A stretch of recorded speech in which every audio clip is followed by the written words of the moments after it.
Welcome to Below the Line, where we talk about working in Hollywood from the crew perspective.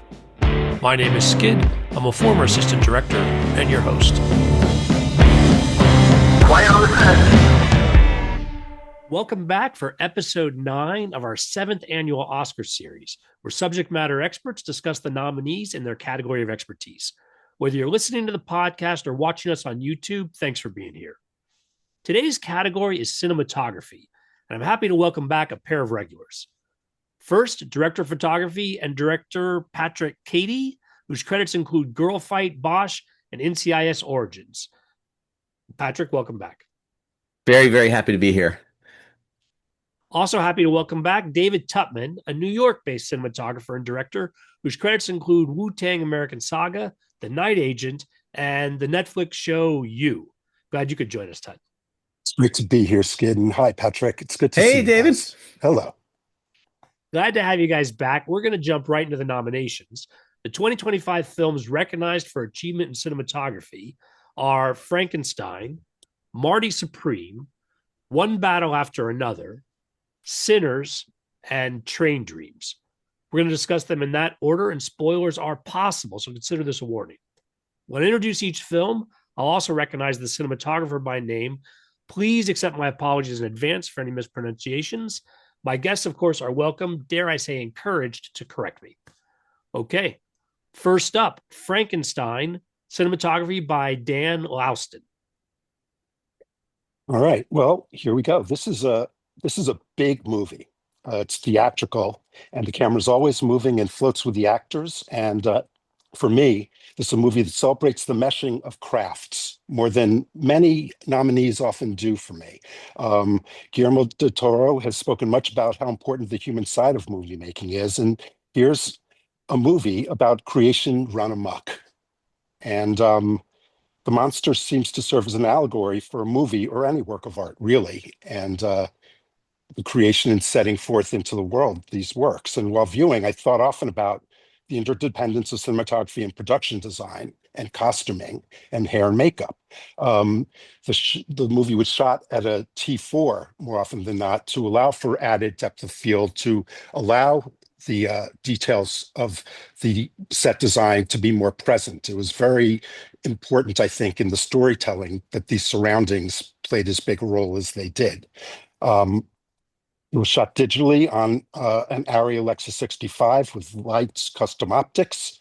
And there are tons of fantastic, subtle crane work and not so subtle crane work sometimes, and beautiful Steadicam grace the movie as well.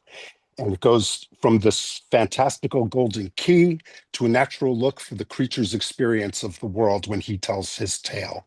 And it's a solemn power to it at the finish of the movie, which again is just a very big movie, big tale told.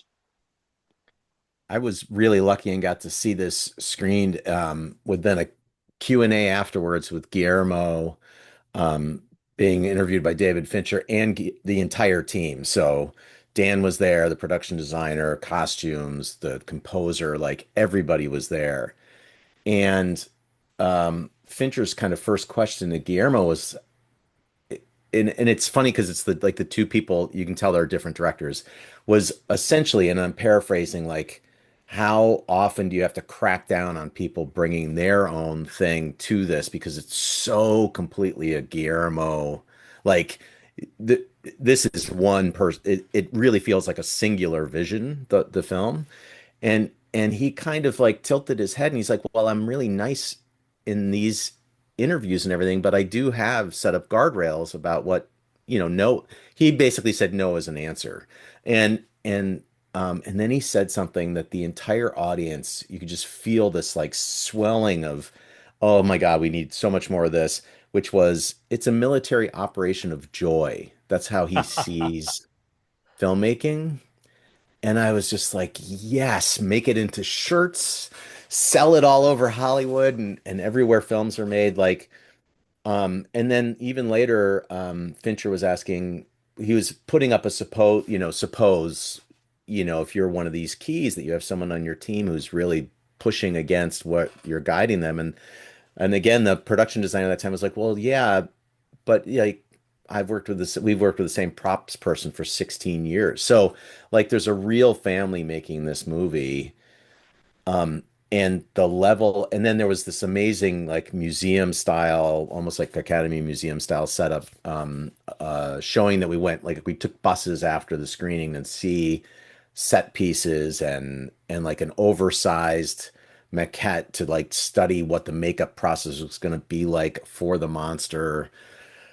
And all of those individual pieces were completely beautiful and hyper fantastic art pieces on their own. And so, Mhm. Dan's job is how do I shape and give nuance in this very studied, very clean world. Like the movie has I always think of films that have dirt under their fingernails, and some of the ones we're going to talk about absolutely do. This does not. And then you see the behind the scenes things. Um, like the ship at the beginning was built, like it is not all CG, and you kind of can't, you almost can't believe it because of that great depth of field and the cleanliness of that sensor and and and Dan is like he is absolutely doing very subtle lighting things. There's a lot of like low kicks to get into people's eyes and things that I noticed. I'm sure you did too, Tut. And so the level of craft, if you want to see what like 2026 craft can be like, then this movie is a real example. Yeah, that's a great memory to have, Patrick. I have Oh to my say. gosh, it was crazy. And then they like I should grab it, but then they also gave us, I can show you after we're done recording. They gave out books that are like museum quality behind the scenes books. I mean, some of these films have somewhat small campaign budgets. Like you can tell Frankenstein, Netflix has the budget to push the film. Um, but I'm all for it if I get to hear Guillermo say military operation of joy. It so makes sense. There is a need for hierarchy, Yeah. you know, but there's also a need for expertise,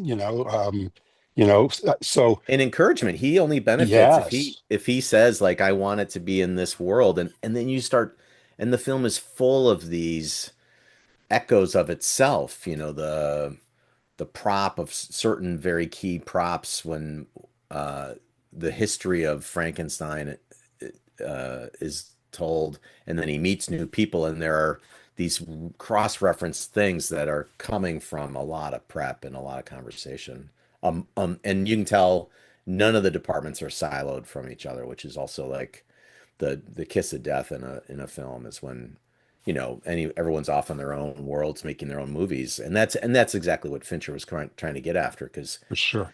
he too is making singular films and there's different ways to control people from Control, making. yeah, control is the big word, and Yeah. how do you control? And there are different ways of approaching that. Like I don't know that Guillermo del Toro is telling his assistant camera people how big a truck they should have or how big their cart should be. Or Um, how the carts should look and work. And yeah, yeah, exactly. and so there are different Yeah. schools to all that. And I very much respect because that key element there is joy. We are. Yeah. We're we're we're doing something human beings have done from since the beginning of time. We're telling stories, and we've got great tools to do it with, Yeah. and great organization within which to do it. I hope we can keep doing it. Yeah. Um, you Yeah, me know, too. uh, and I think that joy and that pride in the human tradition is a really big part of it for me, certainly, and of leadership. So Yeah. Yeah. I have a question for you guys. It's maybe a little more in the weeds and not necessarily in the remit for what we're doing. We're going deeply into each nomination and the craft. In this case, behind the cinematography, but the narrative on the film, or at least the push on this film, has been about Guillermo del Toro's singular vision. And both of you referenced sort of how everything works together. Is the fact that he's not nominated as best director? Do you think it's going to undercut some of the push on these various crafts? Again, not taking anything away from their craft, but it was a split where the DGA nominated him for director, but he lost to another well-directed film as far as the slate, and he's not on the Oscar slate for best director. Right. And was there Mm. not having it off the top of my head, each of them, was there someone not nominated for the Oscar that got nominated for or There was not one nominated for there DGA? there was one flip, and yeah, the sentimental value Oh, I mean, with Mm. chairs nominated this for is this director is the problem with instead the of movies But this well, year. that yeah, I mean, to me, that makes me think that part of how they assessed nominating the director was acting mm, potentially. Right. Not that the acting in potentially. Frankenstein wasn't great. Fantastic. I mean, the monster at the end blew my mind. The Oh, second viewing, especially. oh, same for You me. know, Second time I saw it, I was like, what? How is he? And then to find out he's in the chair for the full body for 12 hours. Wow. So I mean, he's shooting in overtime when it's the full makeup. yeah. So how do you schedule that baby? I mean, you scheduled that like Yeah, that's the well, last of thing you course, do that's all that you day do. is those Of shots with course, of him course. full Uh, body. yeah, But the also to design the makeup in such a way that his face can come through it the way it does, like his Mm, emotion comes through the way it amazing. does is extraordinary. And I do think I think you're right. I think maybe it's the directors voting in the Academy thinking, well, it's all about performance, and then I mean, Sentimental Value has some freaking stellar performances in it. Like it's as in this category, I think you could nominate eight things and it'd still be a horse race. yeah. Well, and it's interesting when you bring up the all the prosthetics work in the monster. When we were doing the hair and makeup episode, I won't remind people of the film, but there was another film with prosthetics where they thought there was not good coordination between the prosthetics works and how it was filmed. But in this case, Uh, it's again we're working Mm, together with a very accomplished cinematographer who obviously understands how to bring out the best of this the hair and makeup work as well. well, and it's and much like Alice has had to do for the Wicked movies, it's movie lighting. Like it is a level of things can get moody, but you're always going to know what the characters are feeling. Where some of these other films, it's still you still get it, but a lot of dirt under the fingernails, like a yeah. lot of grit. I mean, this is a polar opposite in Yeah, approach, yeah, to Train Dreams. I yeah, mean, exactly. I feel like I got the assignment of kind of assessing the two big movies of, Yeah, which is kind of interesting since I'm not a big movie person. I'm I I'm think both very, of us are you know, like, look, if we could make our stuff look like the French Connection all the time, we'd be happy. oh man, go for it. Totally. 28 grams. Yeah, Happily. Yeah, 100%. yeah. All right. Well, I'm going to have you guys dig more into these other films and say more about what you mean about dirt under the fingernails. Our next film on the list is Marty Supreme, cinematography by Darius Condi. Yeah, so I had the distinct honor back in the 90s in the music video days of gaffing a video with Darius and seeing like how precise he is with the way he holds his light meter, like just so, and how he thinks about lighting. And then in preparing for this, I watched an interview that he and Josh Safdie, a conversation they had with the Deadline Hollywood put together. And they talked about dead light, like the remains of light, and they absolutely they're very much referencing 70s movies. Gordon Willis. If you think of Gordon Willis when you see this photography, that's not a mistake at all. The thing that really impressed me coming from the lighting side was the complete control of exposure. Most of this film is shot on motion picture film, 5219, sometimes pushed um, with C series anamorphics. And then they also found they dug up some rare, like 360 millimeter old CinemaScope anamorphic that they use because Josh likes having the camera very far away. The set design is incredible. And then you've got Darius working in this world of the last shreds of light hitting someone And the thing that really struck me is all the shadows are slightly lifted and shot to shot to shot to scene to scene to scene. They're all slightly lifted the same exact amount. And it's shot on film. And so even if you go in a DEI and start screwing around with it, if you don't lay it down on the stock exactly right, it's not going to be that like you it it the great thing about filmmaking still is that there are certain you can put yourself in a corner where if you screw up everyone's going to see and Darius puts himself in this corner by shooting the film on film, this sliding Pushing stop. approach, Yeah. huh, Pushing a stop. pushing a Yeah. stop, Yeah. like now your latitude gets compressed even if it is 19. And that's a really fun place to be, I think, for him. um, and now I'm just supposing, but that idea of I need to place the exposure exactly so, and then it'll all be of a piece. And some of the scenes were lit very quickly, and some of the scenes need time. And it seems like Josh and he, after Hidden Gems, um, have figured out a working relationship where Josh really respects the photography so much that he lets him have when he needs. And it's funny, like nowadays, a lot of time is 3 hours. And I remember talking to Owen about the stakeout scene in the French Connection. He's like, "Oh yeah, that took like 4 to 6 hours to light. I got in some trouble for that." And you're like, times have changed, and it's what a long time is. Uh, Oh, and yeah. right, big time. And that's what really impressed me about this film is just that level of control and the sense of and I just saw it recently projected, which was really, really fun.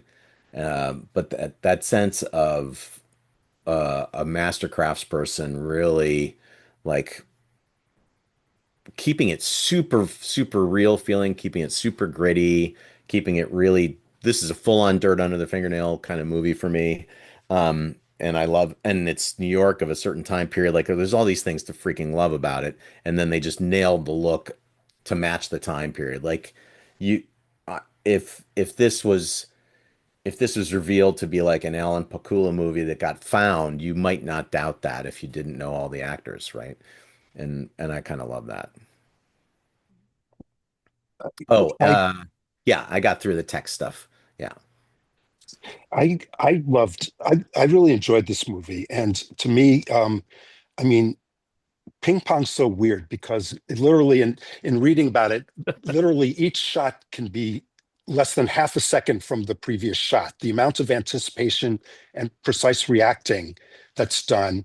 And for me, that precision that Darius has is such an interesting added and excellent component because of it's precisely lit, but it's so selfless in its way too. Yes, that's a great word for it. That's a really good way to describe it because not everyone has highlights all the time, and Yeah. it all And feels like it's in the place it's in, and yet you're still reading all the performances, and yeah, they selfless is helped perfect. and they helped sell the period of it because they used longer lenses for their wide stuff. Even they'd Yeah, step back on a 75 to do a wider piece. That goes 30 steps back, 40 step, whatever. And to me, it allowed you to feel you were totally in a natural uh, element while cheating an awful lot, at yeah, times. And they were very conscious of it and kept the art direction must have been, the production design, protecting for that side of it aside from anything. And the beautiful arena and the pockets of light, things like that. That's for me, that too spoke of the joy in yeah. movie making. This was a joyous movie too. Yeah. And if after you've watched all of Skid's podcasts, go see there's a couple conversations with the production designer and about this film and blocks and blocks. Like there's a shoe store and every box Mhm. has a pair of shoes and tissue paper wrapped around them of the period Wow. because he wants Josh and the actors to have the flexibility to be able to pull anything off a And shelf yeah, and do anything. And they don't want to wait for, oh, no, no, we only have these 10 boxes that have the right shoes. Yeah. he's just not designing for a scene. No. In essence, he's designing a place, a Right. truthful place, Right. and Because, that's always important to me in yeah, terms of our construct as well. Oh yeah, absolutely. Yeah, that three-dimensional place. And it was that there was some concern that since it was period that there'd be this limitation like in Hidden Gems You mean Uncut they Gems you're thinking of, Uncut right? That's Gems. the Ah, film I that they keep did getting it together. wrong. That's Uncut okay. Gems, which Just I freaking in love, case anyone Yeah, goes to look it up. and what is a operated by a friend. In Uncut Gems, they were grabbing a lot of stuff in the streets, like just going out and grabbing things, Mm. and they wanted to have that same sense of being able of being in the period and then grabbing the performances. Well, I think you guys clarify something for me then, because you're this film is set post-war, so late 40s, 50s, right? But you guys are referencing some film techniques from the 70s and such, right? And now, Yeah, it's is it absolutely, and then there's music that's cues the and from the music music is from the eight. 80s, right? So talk to me more about you're talking about a period piece, but we're not filming it as if it was filmed No, in the the camera late 40s, moves. early The 50s. camera So moves way too much and way too quickly, and with characters, so much more than movies of the era that it's actually depicting. Movies were, I mean, some were starting to get more adventurous, but to a great degree, movies were far more static in a sense, and much more formal in their movement. And this moved with characters in a way that is much more contemporary. Yeah, and this is going away from a Technicolor kind of palette. I feel like Todd Haynes really nailed a couple films that 50s for 50s look and mm, referencing still photography and even more than films of the period, like Ektachrome and Kodachrome still photography. Yeah, This is not that. This is absolutely set. Yeah, it's really fun. It's is it early 50s or late 40s? I don't even know the exact time period. I'm not sure And either. I mean then that's post-war, whatever that yeah, yes. extends to, right? post-war enough that Japan being involved in something is a deal. And then but absolutely shot for the 70s and then there's all these 80s, new wave soundtrack bits which are freaking great. Yeah, and the pep and the energy of it, Yeah. it's propelled in a way that movies of rarely were, presented in the 50s and 60s. The viewers weren't prepared for that when they went to the Right. movies. It was a more genteel experience, it feels like to me, in many times at least. But, Yeah, for sure. That because the French New Wave hadn't happened and pushed yeah. back across the shores. It's that ping pong of film noir, French New Wave, 70s filmmaking. I feel that in my mind, that's always what I see the conversation of amongst the filmmakers being. The more we talk about this film, I also feel like that the ping pong table tennis as metaphor for the film itself actually works more and more as well. And the Oh yeah, energy kind of of. capturing Yeah, it so quickly and moving so quickly through yeah, the film and such. And this mashup of cinematography and styles, it really worked for me. And obviously it's worked for a lot of other people as well. yeah. And it's And about a driven young person who's making all the mistakes a young person would make. yeah, and the drama isn't in the sport itself, it's in the faces. It's in the concentration on close-ups in this movie. Um, to me, it was a very important part of making it flow and making something like ping pong as important as it was. So Yeah. Well, we'll move on to the third film on our list. I'll go out on a limb here and say I'm also interested in what you guys think about the sort of time frame and setting of this one as well. That would be One Battle After Another, cinematography by Michael Bauman. I just saw this mid last week at the IMAX headquarters and got there early enough to sit in the perfect seat. And so this is now currently seared into my brain. This was, oh, and I keep forgetting, I've written down. So if you want to read an article about Marty Supreme, American Cinematographer, January 2026. And if you want to read an article about Frankenstein, that's December 2025, American Cinematographer. And then this is in November of 2025. There's an article about this. This was also shot on film with the main camera being Giovanni Ribisi's Beaumont VistaVision camera. Giovanni has gone from actor to cinematographer and camera restorer. And so yeah, this Beaumont VistaVision camera and then two additional bodies they got from the Geo Film Group, but then had to go through a huge amount of work and machining at Panavision Woodland Hills, I think. And I then, can't imagine the expense of it. New viewfinders and oh, stuff, and yeah, wiring, like motors, let's everything. I add would a think. video tap to a camera that hasn't been used for 30 years. Like, all right. Sure. Um, and almost a year of testing. Like that they started prepping these cameras way before they started shooting, and then all the way through shooting, they're going down and they're finding out like the motors can't handle a full 1,000 feet, but if you trim it to 800 feet, they can. So you've got someone taking 200 feet off of every roll, but it's VistaVision, so now I don't know the time frame. Like it's not a lot. I think a thousand is 2.5 minutes. Geez Louise. So now you're Some I taking, think something like that. It's like 15. It's I don't know, yeah, but it's so it's you're probably running only around with two a minutes of film. Bolex. Well, something crazy like that. Mm. Oh my God. They used a lot of different stocks. They used the 5219, the 250D, the 5207, and the Vision 3 5213. Shout out to Tana W and the gaffer, the Key Grip, and the gaffer Justin Dixon. I got to work with Justin on Insecure, and I've gotten to work with Tana way back when, and I just love that they're both involved in this movie. This is another the films that were the big references for them were the French Connection and the Last Detail.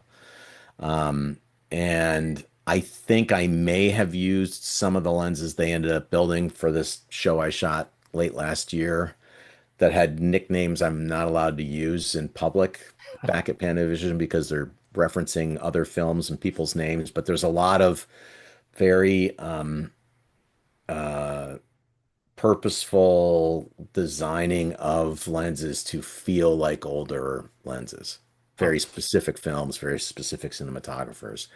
And then Michael Bauman, his journey to becoming the sole cinematographer on this film is all about collaborating, um, with PTA, for several other movies, and then I think getting to a point where Paul Thomas Anderson really trusts him, and you can see it when you see the movie.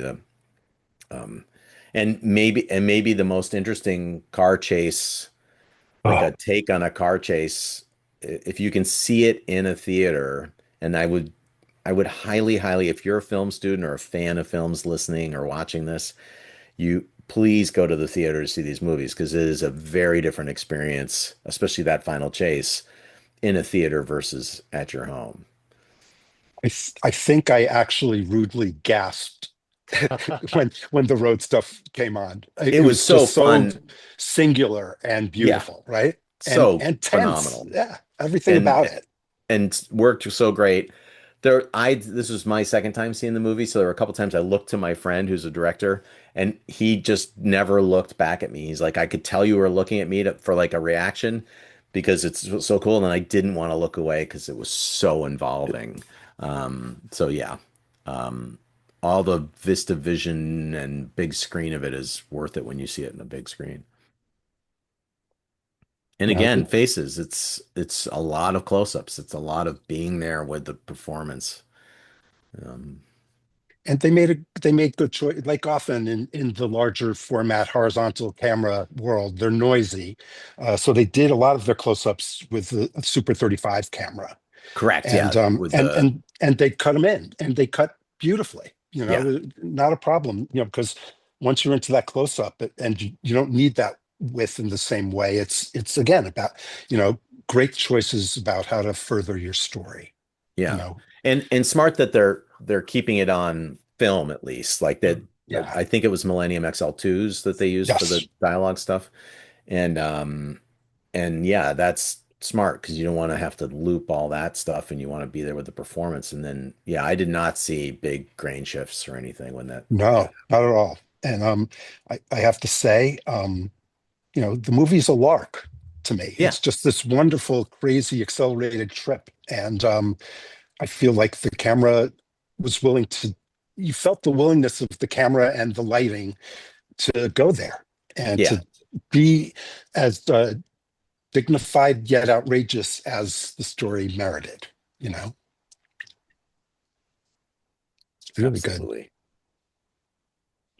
We're going to move on to the fourth film on our list, Sinners, cinematography by Autumn Durald Archipel. Starting out, not technically, what's not to love about a gangster vampire movie with an amazing blues soundtrack before anything else? And then you get into real ethical, racial community type of issues within it, which are so important, but are handled in a way that's so true to the story, which is not about that in a certain way. Although clearly it is, it's the underpinning of the whole thing. But it just rides so naturally within this, this very vivid horror tale. It's to me, it was a crisp, richly textured cinematography. But simple and beautiful to both characters and environment.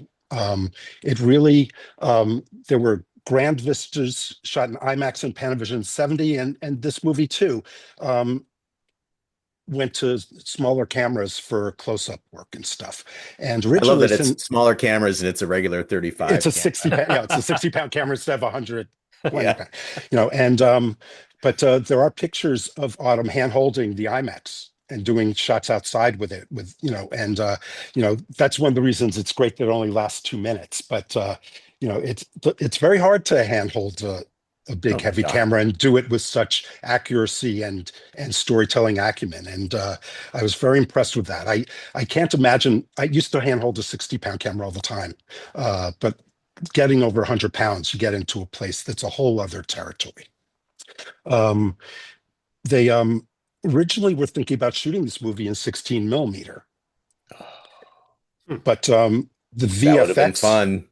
other than with Michael C. Jordan playing two Right. characters, the VFX experts were really pretty much insisted that they had to go with a larger format in order to help sell his playing two parts. So they didn't just go to Super 35; they went pretty much all the way, and went to Ultra Panavision 70, which is a huge aspect ratio, one of the widest you can ask for the vistas, and they did work at night with it as well, and they cut between the aspect ratios of the two cameras without amending them. So, and I have to be honest, I didn't really understand a rule for it. It wasn't clear to me, but it never really bumped me either. It was something that I went to look at to see if I could discern why in this cut it went to the different format. And sometimes it just felt like it was about, well, we're done with that one. Let's go to the next one and do it differently, which shook it up really well. You know, I felt exactly the same. Like I started noticing the aspect changes, and then because I also saw this at the IMAX headquarters, which was a I'm willing to make the 2 hour drive sometimes if it's I rush hour bet. to get down there because it's totally worth it. And you feel those changes a little more in a really, really big screen like that. And at a certain point, I stopped trying to sort it because it didn't, I love the thing I love about filmmaking, especially the thing I loved about filmmakers like David Lynch, let's say, is you might not know what the rule is, but you can sense there's a rule sometimes about something, Right. right? You sense an underpinning structure. It's like looking at a non-representational piece of art in a museum. Like you sense that there's an order there that's so specific to a singular filmmaker, you're not going to understand it. You just sense that it's there. And for this reframing size, I didn't get that, and it also didn't detract from the movie for me. No. Yeah, it was, I think, we have all these tools, and if they're available, making a decision to use them is really kind of, as I guess it's the theme word for the day, joyous. You know, Right. Right. um, the one other thing really thought about this movie, and it was personal for me, is as a cinematographer, I've always felt that cinematography has a musical component to it. I'm always hearing tunes in my head as I light Yeah. or set cameras. I whistle. I've been whistling since I was in the changing bag. So camera work has always kind of had this musical component within me, and this movie really epitomized that. Yeah, The that montage. the dance music Yeah, montage is a freaking masterclass. Like that is so beautifully done. sure. And even like she's an old friend, Lee Jun Lee, who plays the young lady who helps run the food store. Oh, Uh, cool. and she goes out there to fry fish and dance. She's a dancer, and even when she's walking down the street, you could feel the music in it. So Right. the actors they chose had a certain type of physicality and movement, quality of movement, which lends itself to that musical quality for me. Yeah, that's really nice. That's a really great observation. Kind of what I got, but it was a, Oh, that's but it, really good. but it was a. I enjoyed this movie even more the second time around. Yeah. Um, Again, for me, I feel Autumn as a filmmaker, on Loki, I got to interview her for Clubhouse Conversations, Hmm. and that show is so remarkably precise all the time. And and Sinners like there's a precision inside it. If you are a cinematographer, you know that there's certain things she's doing that are really tough, but it has a grittier feel that the all the film formats and things bring to it, and that helps a lot too, and especially in the I think if this had been too clean, then the twin thing would have you kind of like it's amazing how quickly you can forget that you have one actor playing two characters. And even knowing it, you don't even. I didn't even with that reveal, that first shot, which reveals them, which either is crazy digital or motion control. It Right. was. I'm not. But with that, when I first saw the movie, I didn't even think about it No, no, until you don't. afterwards. Was like when they were in the car, all of a sudden, it's like, wait a minute, that's. It was How's he really playing interesting. to himself? Yeah, And and yeah. and I pride myself in being a pretty decent, thorough viewer, and it totally worked. You know. Well, it's you've got a great story and a fantastic actor now Yes, times two. and a really good looking movie. Really Yeah. good, Yeah, it's really beautiful. solid, beautiful faces and perfect edging. And I really and letting the nighttime in the midst of all the vampire stuff go dark and kind of unseen. The unseen's really important sometimes, and Autumn was willing to let that happen, which I Yeah, really for sure. respect. Yeah. No, she's awesome. Yeah, I And bet. a good egg, so that's nice too. Excellent. Yeah, sure is. Well, the final film on our list is Train Dreams, cinematography by Adolfo Veloso. Yeah, I don't know if it's Veloso or Veloso, so Thank you. please correct us in the comments. Let us know, please. This is shot all digital, Alexa 35.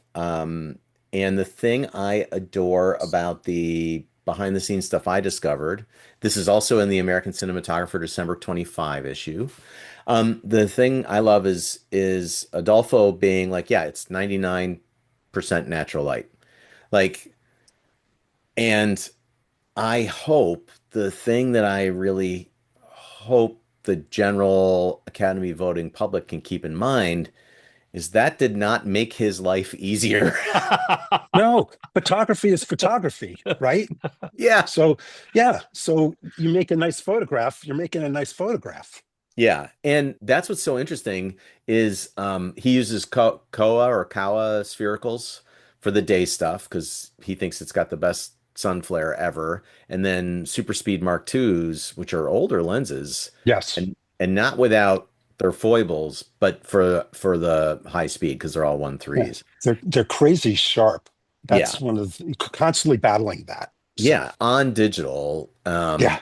Now the great thing is the toe curve on the Alexa 35 is bananas, and that's you can really tell that he's done the homework and understands how to treat that camera like a film stock in a way. And the 2 to 3 aspect ratio came out of a lot of the research with the director and him were still photographs. And so it's funny that you said like photography is photography. The still photography aspect of their research and the fact that they wanted to feature all these trees is the reason it's almost a square Yeah, format. And then one of my favorite shots, which is in all the trailers too, of the tree falling. great That's the shot. one Yeah. time that they used a red Komodo because if they destroyed that camera, it wasn't going to cost them as much as an Alexa I, I, 35. I get in trouble, for but not many people cry over the loss of a red. So, Um, but uh, sorry, Red. Nikon. Now Sorry.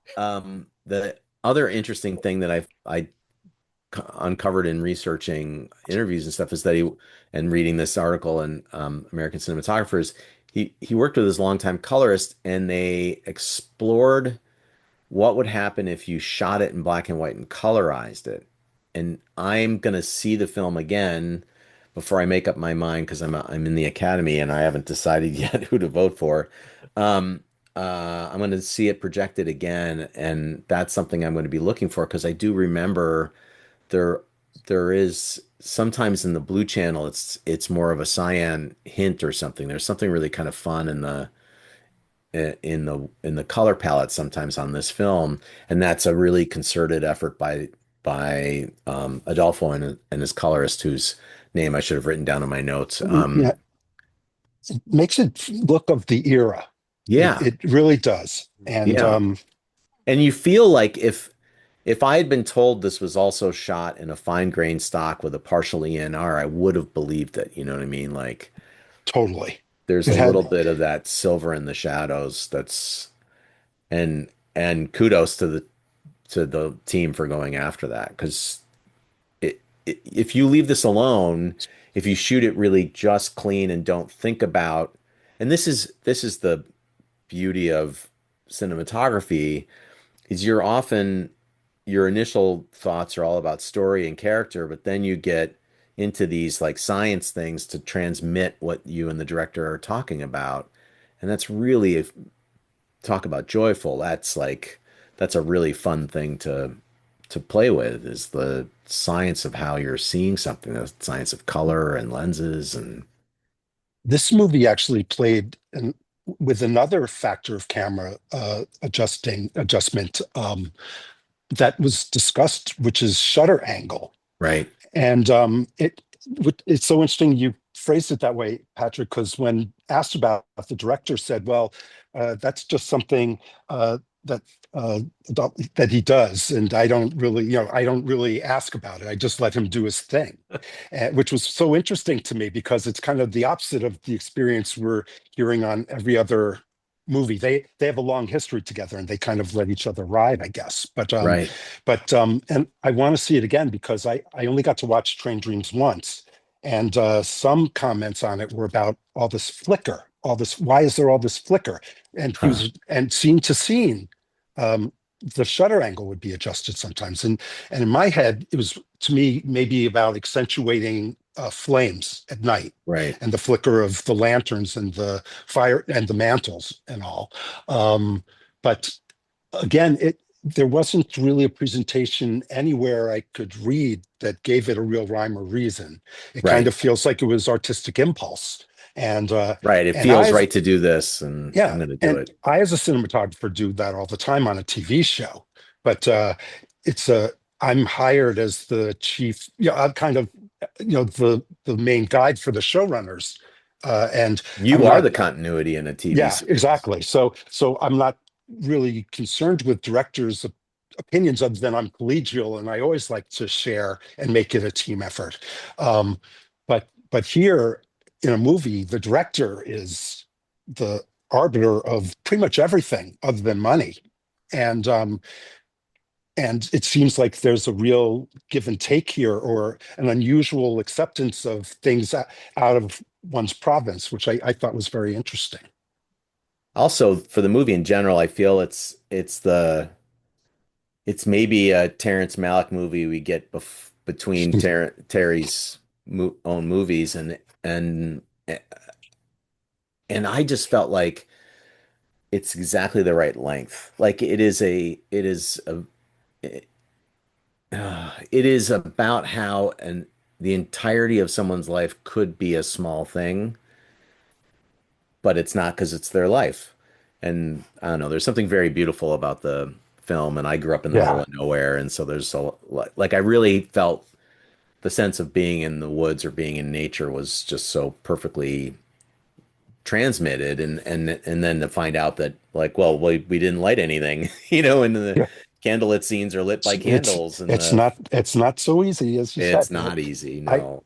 I when I watched this the other day, I took three really fast notes. Um, One was intimate cinematography. It felt very intimate, even with those wide vistas and the grandness of trees. It all Yeah. felt so personal, Yeah. as if every shot were those boots nailed to the tree, Right. you know? And it was a movie I wrote later, a little later, a movie lit by fire, whether Right. it's the sun or whether it's inside an interior. And Veloso operated the movie himself. I don't know even if there was a second camera, although I think there was occasionally, probably for like the fire scene and stuff. I would think maybe, Yeah, but I well, I don't would know. Every think, still I've seen, it's him with the but camera. every frame in this movie to me was a beauty. Every one of them. You know, Yeah, you could there, just pause at any moment. yeah. I mean, most movies there's at least a frame or two where it's serving the story to get you from one, like exposition in the story. Um, but every frame was a beauty. I You know? It's funny that makes me think of uh the play of crossing the line in one battle after another. There's some moments where they play with when and where they cross the line, and it's so effective. And if you're not a filmmaker, you don't know why you suddenly feel so ill at ease. Um, yeah, I kind of have a joke with directors that they're allowed to cross the line as long as it's a conscious decision. Otherwise, it's a mistake. right. Yeah. Well, there is a lot to talk about with these five films. Honestly, I don't see any clear favorites as far as again. So much work has gone into the cinematography for I all of these nominees. Yeah. I agree.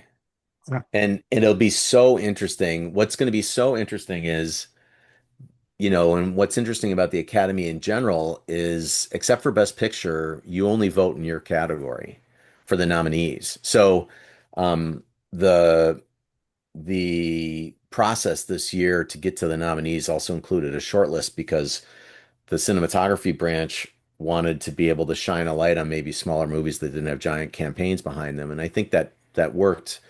Yeah. Um, uh, the the thing that's but I also don't know if without that you would still end up with these same nominees or not. It's a really strong field, and I'm so curious where the because now it's going to be every aspect of the filmmaking process's point of view of cinematography is going to influence who ends up winning. Um, and that I always find really curious. I'm not going to be whoever wins. I'm going to be happy for them. It's like there's not an entry in here where I feel strongly they don't deserve to be here. Um, and that's a nice feeling, like that sense of our theme of thanks to Guillermo of the joy of filmmaking. I think But as that's well as we do every year, even with five strong nominees, are there other specific films from 2025 that you want to recognize for their cinematography? I have a long list. Tut, do you want to go first? I don't We can really.